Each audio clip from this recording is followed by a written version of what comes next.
ataupun juga tempat sementara begitu ya dari agresi militer yang dilakukan oleh Zionis Israel ini bisa mendapatkan kehusyuan juga.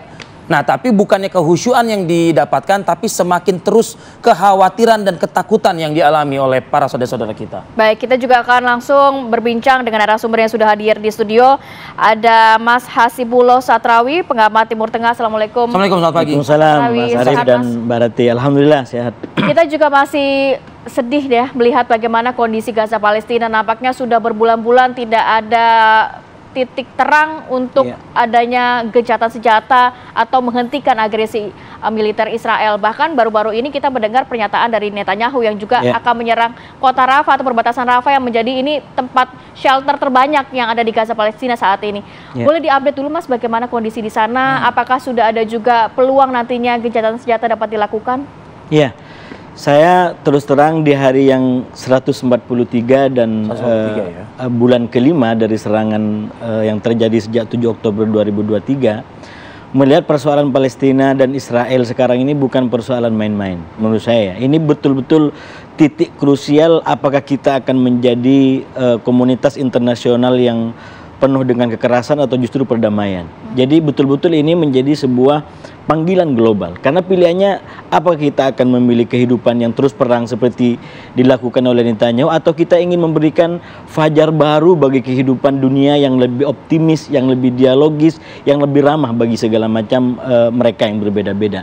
Dan tentu saja hari ini dunia melihat bahwa salah satu titik persoalannya adalah faksi-faksi keras dan kanan seperti Netanyahu yang berkuasa di Israel. Karena kalau kita baca dari peta-peta yang berkembang selama ini, sebenarnya ini bukan persoalan Israel semata-mata secara umum sebagai satu kesatuan. Ini soal faksi-faksi, soal kelompok yang kebetulan kecenderungannya adalah kanan ekstrim. Yang ini ditokohi oleh Netanyahu dengan partainya, Partai Likud. Nah, oleh karena itu menurut saya kita harus jeli juga, secara kritis juga membaca peta-peta ini. Dan kita lihat dalam perkembangan terbaru betapa Netanyahu ini pada akhirnya bukan hanya melawan katakanlah yang dianggap sebagai musuh, notabene sebagai musuh, tapi pihak-pihak yang selama ini dianggap sebagai koalisi dekatnya, bahkan Amerika, itu juga dilawan kalau dia tidak sesuai dengan ambisi dia. Yang terbaru misalkan persoalan two-state solution, dua negara yang adil bagi Palestina dan Israel. Itu kan sekarang prakarsanya, motornya adalah justru Amerika. Tapi yang menolak adalah justru Netanyahu. Kami akan selalu menolak apapun yang mendukung bagi berdirinya Palestina. Ya kan secara langsung kan itu kan menolak Amerika Serikat. Iya, jadi ini mestinya dunia paham, oh ternyata persoalannya adalah Israel. Persoalannya adalah Netanyahu. Jadi dunia harus melakukan berbagai macam usaha yang tersisa untuk menekan bagaimana Netanyahu ini bisa sadar berkaitan dengan posisi politiknya yang semakin terjepit. Bahkan kalau kita lihat pernyataan-pernyataan di tokoh-tokoh Israel sendiri, yang terbaru disampaikan oleh Ehud Barak, ini salah satu mantan Perdana Menteri yang sangat legendaris juga di Israel karena capaian-capaian politiknya pada waktu itu. Dia malah mengajak warga Israel untuk mengepung Knesset selama 3 minggu berturut-turut. Jadi ada gejolak di dalam negeri juga ya? Sama, ini kan sebenarnya soal representasi nilai, representasi kelompok. Kelompok-kelompok yang lebih moderat di Israel menginginkan agar ada perundingan, ada kesepakatan, terutama dengan Hamas yang sekarang menjadikan Sandra itu sebagai kartu truf. Sekarang Hamas tidak punya apa-apa lagi. Gaza hancur, semua hancur. Apa yang bisa dipertahankan? Yang tersisa adalah Sandra.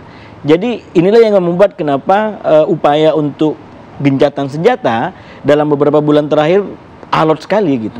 Karena masing-masing ingin kartunya habis. Pihak Israel ingin Hamas kehilangan kartunya dengan cara membebaskan semua Sandra. Tapi Hamas juga nggak bisa dianggap sesepele itu. Dia udah punya kajian luar biasa juga tentunya. Dia bikin syarat mutlak juga, sebelum kita gencatan senjata, angkat dulu semua persenjataan dan tentara. Tinggalin semua pos, baru kita bicara tentang perdamaian. Dan inilah yang sampai hari ini Mbak Rati terus semakin alot, dan perkembangan terbaru cukup signifikan perkembangannya, walaupun masih cukup spekulatif karena terutama Israel dan Hamas betul-betul memasang harga mati untuk posisi strategis masing-masing. Kalau kita bicara Rafah misalnya, sebagaimana yang Rati sampaikan, bisa dikatakan kan mungkin yang disebut kota saat ini itu ya Rafah. Satu-satunya. Perlindungan. Betul. Nah, sejauh mana mungkin bisa dikatakan Israel ini begitu juga mampu dia menguasai Rafah ini dengan segala bentuk serangan-serangan dilakukan lah. Ya, sebenarnya kalau kita lihat dari perkembangannya sekarang, walaupun memang Israel ini ngeyel dan tidak mau diatur, bahkan tidak mau tunduk terhadap hukum apapun, sebenarnya juga masih ada kalkulasi-kalkulasi tertentu yang mereka lakukan. Buktinya apa? Upaya untuk menyerang Rafah itu sudah jauh hari dinyatakan siap gitu. Militer Israel sudah menyatakan kita udah siap kapanpun lakukan itu. Tapi karena terjadi penolakan dari berbagai macam pihak, terutama sekutu Israel sendiri, Amerika dan katakanlah Mesir, itu membuat Israel juga faktanya sampai hari ini belum maju. Gitu. Walaupun ultimatum itu disampaikan dengan seakan-akan ibarat cangkir sudah mau jatuh ini. Gitu. Dia sampaikan Hamas mau genjatan senjata atau tidak, kami akan tetap serang Rafah. Itu pernyataan politik, itu pernyataan di atas angin. Tapi kenyataannya sampai hari ini apa yang didesak oleh negara-negara kepada Netanyahu, kepada Israel itu sedikit banyak mendapatkan perhatian. Dan itulah buktinya bahwa sampai hari ini kita bersyukur Rafah tidak diserang secara darat terutama. Dan kita harapkan ini menjadi awal untuk bagaimana masing-masing pihak kembali kepada kompromi lagi-lagi kepada solusi yang ideal yang dalam definisi masyarakat dunia tidak lain kecuali berdirinya dua negara yang saling menghormati satu sama lain, yaitu Israel dan Palestina yang merdeka seutuhnya. Baik, Mas Satrawi, tapi kalau melihat bagaimana upaya dari dunia, dari negara-negara internasional yang juga selain juga melakukan pertemuan-pertemuan, juga banyak negara yang mau menyeret ke Mahkamah Internasional termasuk juga Indonesia. Saat ini progresnya seperti apa, Mas? Kita jawab nanti ya, kita jeda dulu sejenak. Mas Hasib, kami akan kembali saat lagi pemirsa.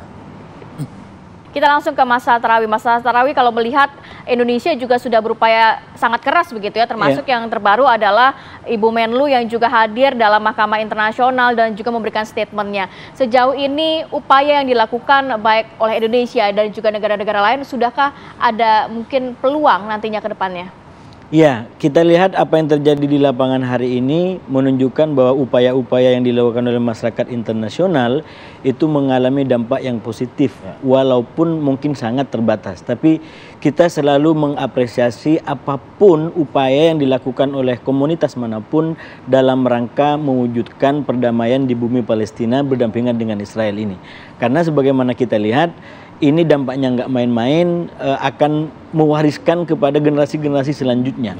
Nah, oleh karena itu apa yang dilakukan oleh Ibu Menlu di Mahkamah Internasional dan juga negara-negara lain itu sebenarnya mencerminkan bahwa dunia ini masih punya hati nurani.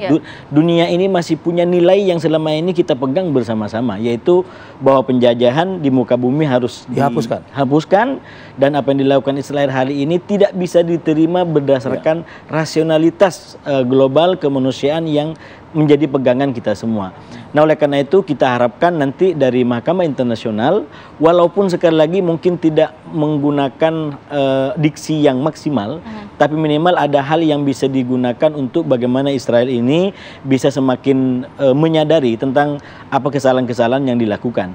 Saya katakan tidak maksimal karena dalam realitas seperti sekarang kadang-kadang opininya atau pendapatnya tidak sekuat yang diharapkan. Misalkan yang kemarin tentang Israel melakukan pembunuhan massal, itu kan statementnya cukup terbatas.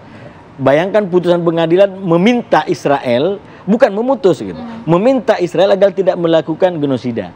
Lah ini kan mestinya kan memutus kan begitu, tapi kan ini kayak menjadi diterapkan dan dijalankan putusan moral gitu. Jadi bahasa Indonesia mungkin putusan etik gitu. Padahal mestinya kan menjadi putusan hukum yang mengikat bahwa Israel melanggar atau tidak kan begitu. Tapi dia keluar dengan narasi yang cukup kompromi, meminta agar Israel sudah dilakukan oleh melakukan segala upaya tidak melakukan genosida.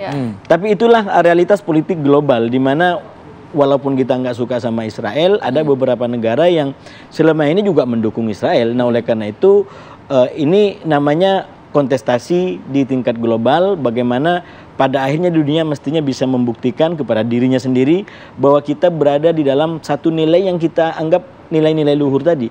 Kalau berbeda halnya kalau kita nggak berpegangan pada nilai demokrasi, kepada pluralisme, kepada toleransi, memang ini eranya era abad pertengahan, mungkin lain cerita. Ini kita di era yang katanya modern sekarang dan kita disinari dengan berbagai macam nilai yang agung tadi. Lalu mau ditaruh di mana nilai-nilai itu? Nggak ada lain kecuali memang ya dari nilai itu kita melihat yang dilakukan Israel adalah salah. Yang dilakukan Israel adalah kebrutalan dan itu harus dikoreksi. Harus diperbaiki oleh masyarakat dunia sehingga kita punya prinsip, kita punya harapan bahwa dunia ke depan itu bukan justru mundur ke abad pertengahan, tapi kita ingin maju ke depan. Tapi apakah memang ada langkah yang lebih konkret, Mas? Dalam arti 30.000 jiwa sudah hilang, sudah meninggal dunia, begitu. Terus nampaknya juga serangan baik dari dalam negeri, dari internasional sudah dilakukan kepada Israel, khususnya Netanyahu, tapi nampaknya belum ada progres yang cukup baik begitu karena sebenarnya kalau menggunakan salah satu pendapat kritikus Israel sendiri itu yang langkah taktisnya adalah agar Amerika mengkoreksi dan menyadari bahwa uangnya itu dalam bentuk bantuan selama ini disalahgunakan oleh Israel, bahwa senjatanya itu bukan digunakan untuk menghidupkan nilai-nilai demokrasi, tapi justru membunuh demokrasi. Saya tulis di salah satu tulisan karena sekarang ini kan ramai tentang Gaza pasca perang.